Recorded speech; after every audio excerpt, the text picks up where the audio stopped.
Hello my dear friends, आपका infinity study में स्वागत है। तो आज आप देख रहे होंगे वोकैब पोस्ट नंबर 8 लेके आ गए हैं हम, जिसमें हम आपको आज इडियम एंड फ्रेज कराएंगे, जो आपके लिए एनडीए, एसएससी, एनसीडीएस और अदर एग्जाम में आपके लिए फ्रूटफुल रहेगी। तो बिना देरी किए हम आज का सेशन चालू करते हैं, और आपको अच्छा लगे तो इसको जरूर लाइक कीजिएगा एंड चैनल को सब्सक्राइब करना तो भूलिएगा। तो अपना जो पहली इडियम है, द ग्रीन आइड मॉन्स्टर।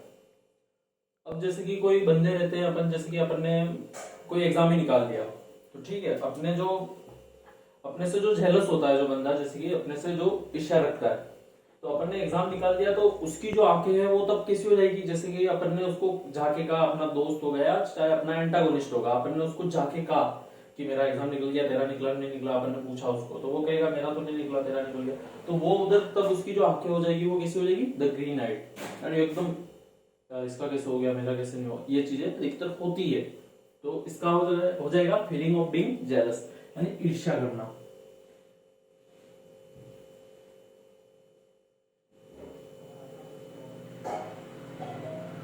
ठीक है, ईर्ष्या करना इसका हिंदी में मीनिंग था। तो पहली हमने इडियम कर दी है। दूसरी आई है फिश इन ट्रबल वाटर्स। अब मेरी बात सुनिएगा, जैसे कि फिश है, अब फिश तो पानी के अंदर कभी ट्रबल में रहती नहीं है। अब ये क्या कहना चाह रहा है, फिश इन ट्रबल वाटर्स, यानी फिश है जो पानी के अंदर भी ट्रबल में, मुसीबत में, पानी के अंदर भी, यानी किसी व्यक्ति का ऐसा प्रॉफिट उठाना, जैसे कि वो बंदा पहले से डिस्टरबेंस में, यानी वो बंदा पहले से परेशान में, पहले से परेशानी में, पहले से दिक्कत में, अपन ने उसका प्रॉफिट उठा लिया। ठीक है, तो यही इसका मतलब हो गया, make a profit out of disturbance, यानी किसी व्यक्ति का उसकी डिस्टरबेंस में उसका प्रॉफिट उठा लेना। जैसे कि कोई बंदा पहले से फंसा हुआ है जिसके ऊपर, चाहे जैसे कि कोई भी एग्जांपल ले लेते हैं, तो कोई भी वो बंदा फंसा हुआ है तो उसको अपन ने उसका प्रॉफिट उठा लिया। तो इसका कहने का मतलब ये है फिश इन ट्रबल वाटर्स। तो ठीक है, इसका मतलब हो जाएगा मुसीबत में किसी का फायदा उठाना। हिंदी में लिखे हैं तो अपन मुसीबत में किसी का फायदा उठाना। ठीक है,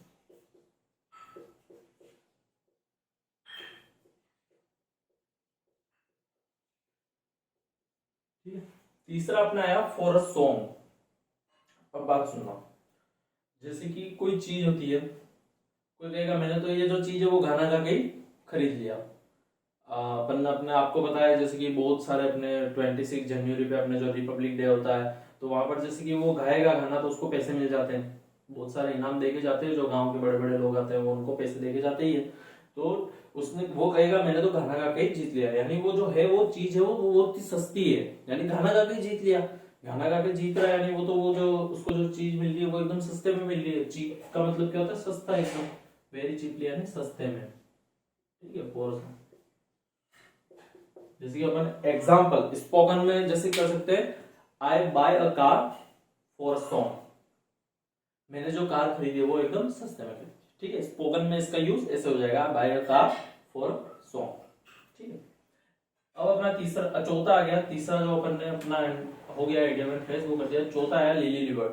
अब ये देखना, ये जो सीडीएस का प्रीवियस ईयर है, लिली लिवर्ड का मतलब, ठीक है, लिली लिवर्ड का मतलब है, ये तो सीधा याद रखने का, इसमें अगर ट्रिक बनाए तो भी नहीं बनेगी। लिली लिवर्ड का मतलब हो जाएगा वीक एंड कावर्डली, जैसे डर, कमजोर और डरपोक। चिकन हार्टेड का मतलब भी वही होता है, chicken hearted and lily livered means weak and cowardly, डरपोक व्यक्ति, कमजोर और डरपोक, तो अपन डरपोक लिख सकते हैं। ठीक है, तो ये जो लिली लिवर्ड है एंड चिकन हार्टेड, वो अपने सीरीज की प्रीवियस ईयर है, बहुत ही अच्छी है। अब देखना, between the devil and the deep sea. अभी यहां पर तो ये चीज है between the devil and the deep sea. इसका कहने का मतलब क्या है, इसका कहने का मतलब ये है राक्षस और समुद्र के बीच में। बाकी जो अपनी लोकल लैंग्वेज में कहावतें होती है, आपको पता है, आगे कुआ पीछे खाई, तो बस ये यही चीज है।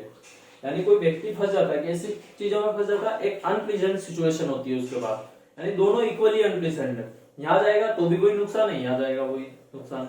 तो बस वही है, between the devil and the deep sea का मतलब हो गया between two equally unpleasant choices, यानी ऐसी दो सिचुएशनों में पड़ जाना कि दोनों उसके लिए अनप्लीजेंट रहेगी, यानी दोनों उसके लिए दुखदायक रहेगी। ठीक है, दोनों कैसी रहेगी उसके लिए, दुखदायक।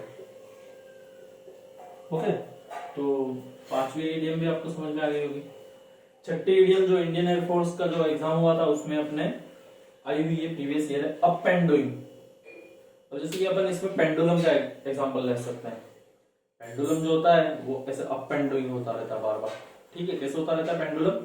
Up and doing. तो वो क्या रहता है? एक्टिव रहता है, सतर्क। ठीक है, यानी क्या हो गया? सतर्क। ठीक है, छठी इडियम भी हो गया। Break the ice. आइस पता आपको बर्फ होती है। बर्फ जो होती है वो एकदम जैसे पड़ी रहती है, जैसे कि आप बर्फ की बड़ी बड़ी सिल्लियां देखी होगी आपने, कितनी शांत रहती है, एकदम कुछ नहीं, पीस एकदम। ठीक है, तो जो बर्फ होती है वो एकदम शांत रहती है।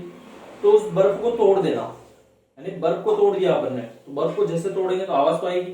जैसे बर्फ को तोड़ा अपन ने तो आवाज तो आनी है। ब्रेक द, इसका मतलब हो जाएगा ब्रेक द साइलेंस, यानी चुप्पी तोड़ना। जैसे कि कहां पर अपने मौन छाया हुआ है किसी जगह पर, वहां पर जैसे कि अपन कह सकते हैं प्लीज ब्रेक द आइस, यानी वहां पर ब्रेक द साइलेंस करो, यानी उस जगह कुछ कुछ बोलो। यानी कहां पर जैसे अपन फ्रेंड एंड भी बैठे अपन कुछ वहां पर चुप बैठे हैं, तो वहां पर फिर स्टार्ट कन्वर्सेशन करनी है अपन को, तो वो ब्रेक द साइलेंस का मतलब ही स्टार्ट कन्वर्सेशन। ठीक है, तो इसका मतलब हो जाएगा चुप्पी तोड़ना।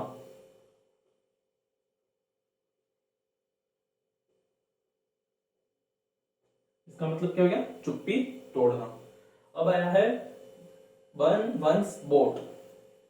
अब जैसे कि कोई व्यक्ति निकला, जैसे नाव लेके निकला, तो उसकी जो नाव है उसको जला दी, बीच रास्ते में जला दी उसकी नाव। तो उसकी नाव जला दी तो उसका आने का कोई चांस ही नहीं रहा।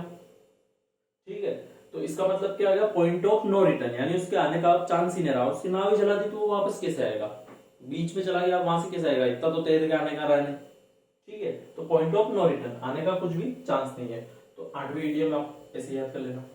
नाइन्थ इडियम अपने पास आई है birds of the same feather. इसका मतलब होता है पंख। जो बर्ड्स होते हैं उनके जो पंख होते हैं, फेदर का मतलब पंख होता है। ठीक है, अब बर्ड्स है उनके पास सेम फेदर है, यानी जो सब सारे बर्ड है, इसका लेना ये है यहाँ से कि birds of the same feather, उनके पंख है जो समान है।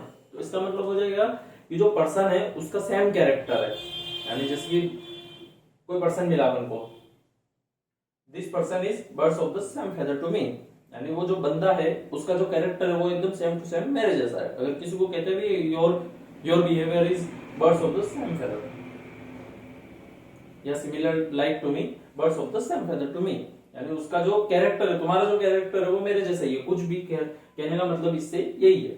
ठीक है, नाइन्थ वाला। अब अपना आया कीप योर हेड। अब अपने और इसका सबसे बेस्ट एग्जांपल ले सकते हैं अपने विराट कोहली जी, इंडिया के जो अपने पूर्व कप्तान रह चुके हैं। इनका एग्जांपल इधर इसलिए ले सकते हैं क्योंकि वो बहुत ही जल्दी क्रोधित हो जाते हैं, बहुत ही जल्दी भड़क जाते हैं, कैंडल हो जाते हैं वो। तो उनको क्या जरूरत है? Keep your head. और अभी तो उनको खास ही जरूरत है कीप योर हेड की। उनके जो माइंड है उसको रिमेन काम करने की जरूरत है। तो उनका माइंड है वो जो एकदम कैसा रहना चाहिए? शांत रहना चाहिए।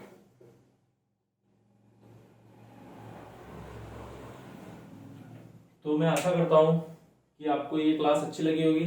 अब हम वोकैब बूस्ट नंबर 9 एंड 10 में वही सिनोनिम और एंटोनिम वाली सीरीज लेके आएंगे।